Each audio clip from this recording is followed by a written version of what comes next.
All right, y'all. This is episode 3 of Hot Take Hell. You all seem to be liking it, so let's keep on rolling. Number 1, WCW was where your WWF Golden Era favorites went to die. Well, I'm not going to sit here and act like I was deep diving head first into WCW, but I can make an adjustment and say AEW is where your WWE wrestlers go to die. Number 2 hot take from hell. No NXT call-ups until at least a full year in NXT. Is that really a hot take? I actually think that's a good idea. What do you think? This is my favorite. Hot potato mid-card titles. Not only hot potato mid-card titles, hot potato the titles. Hot potato all the motherfucking titles. And when I say hot potato, I'm not saying every other week. I'm saying at least three to 6 months tops. I think that's good. I don't even think that's a hot take. So we might have to find some hot takes to fill some of these in.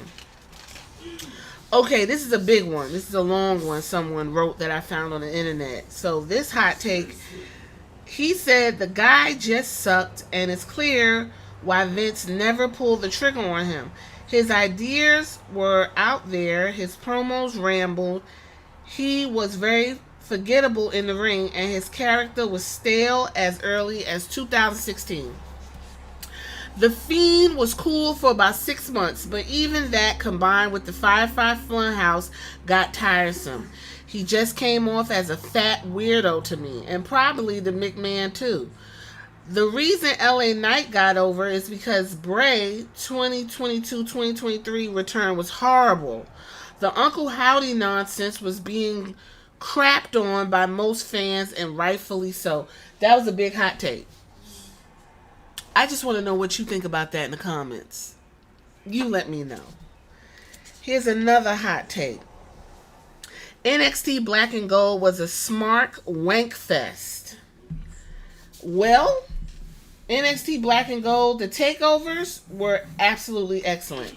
I'm not even going to knock that. Them takeovers were basically better than the main pay-per-views. But when you watch NXT back, just watch the show. Just watch a season. It ain't but 14, 15 episodes a season, I believe. Tops 20. You'll see Triple H's booking style.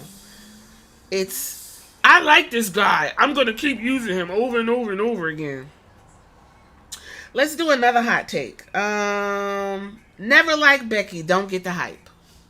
What do you think? My only thing is Becky talked a little bit too much on the ring to where it became really, really like, bitch, shut up.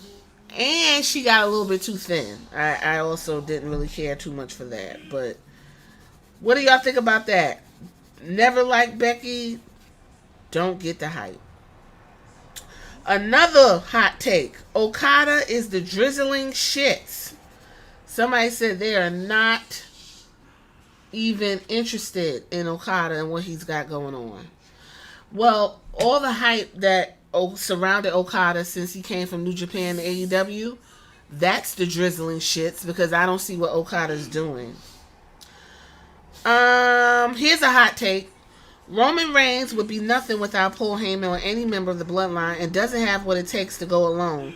One further, if not for COVID stoppages, Roman may not even be in the main event level tier. I will say this. Roman Reigns worked hard to be where he's at. Number one. Paul Heyman, listen, you could say the same thing for Brock Lesnar. Yeah, he could wrestle, but the motherfucker could barely talk. That was the whole point. I will say this about the COVID stoppages. The blessing in that was it gave everyone the opportunity to hone in on their character development and to figure out what direction they were going to go into without the crowd noise and the confusion. I will say that. We're going to do a little more than 5 hot takes, guys, because this is good. TNA is a better show than people credit it for, and it sucks that people sleep on it so much. Is that a hot take? I actually think that's a fact. I don't think that's really a hot take. TNA, when you want to see some good character development and good wrestling, they literally give you everything. But the sad part is they're just not on a main network outside of like Pluto TV. I think TNA could be way, way further than it could be. Here's another hot take for that ass. Cody Rhodes is the most boring and corny wrestler out there.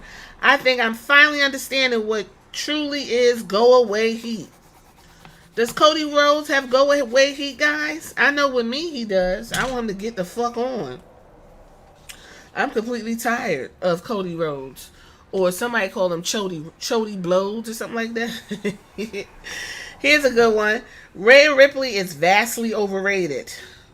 Black and gold NXT was boring, and sports entertainment and pro wrestling are exactly the same thing. This person got 3 out. I'm going to speak to all 3. Yes, Rhea Ripley is very overrated. Very overrated. But what she did do was lean into that sex appeal. Black and gold, yes.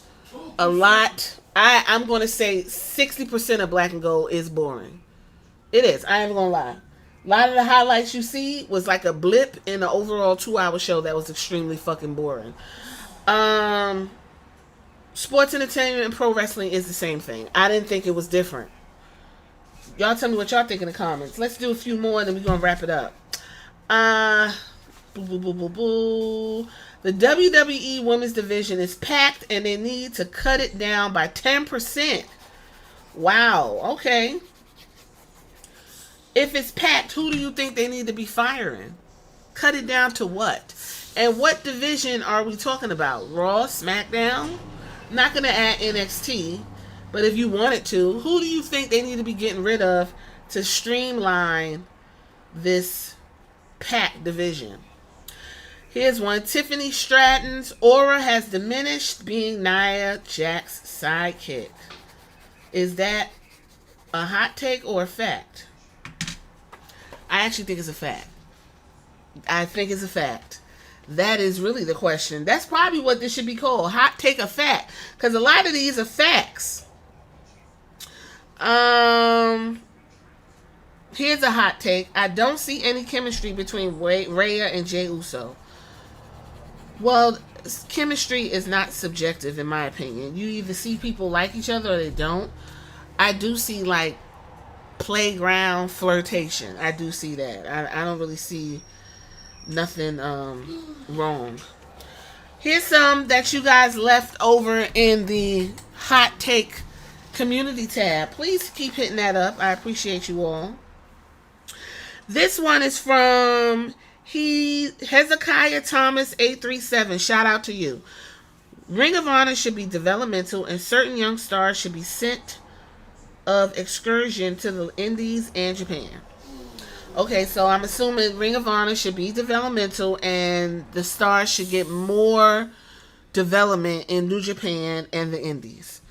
Alright, I mean, I don't think that's a hot take. I think that's a good idea, actually. I don't really see anything wrong with that. What do y'all think? Here's another one. Then we're going to wrap this one up because this is a long one. Whew, here we go. This is from Timmy Kuntz, 8609. Shout out to Timmy. Her no character now is better than Mac's no character. She had a part of Retribution. Excuse me. He's talking about Michin. We all know that Vince had a long history of being petty. I firmly believe that all of the BS that Michin has had to put up with in the WWE tenure is due to Keith Lee. For those who don't know, Keith Lee is her fiance, now husband. I don't know what he did to piss Vince off, but he did. Thing is, Keith was able to escape some of that fury because the contract expired and he left. Well, if you know Vince, you know that man can never just let go. And since he couldn't punish Keith, he is really punishing Michin. I think everyone will come around on Michin. She missed a lot of development because of that man's pettiness. Maybe she's not as flashy in the ring as Kairi Sane or Io Sky, but on the plus side, she can talk to an audience. Now, okay, now this is a hot take. First of all, Michin can't cut a promo to save her life. Number two, Kairi Sane sucks. So that's a terrible comparison. And She's good in the ring. I never said Michin ain't good in the ring. Michin's very good in the ring. She's willing to take a lot of risks that a lot of wrestlers won't. It's just that she has no character. Like, what the fuck is she? What is she doing? Y'all tell me. I ask y'all this every year, every time Michin comes up. What the fuck is Michin's character? This is Hot Take Hell. I'm going to leave it right here. Y'all get me in the comments. We did more than usual because we had a lot of time to kill. And I like doing these with y'all. So I'll catch you in the next one.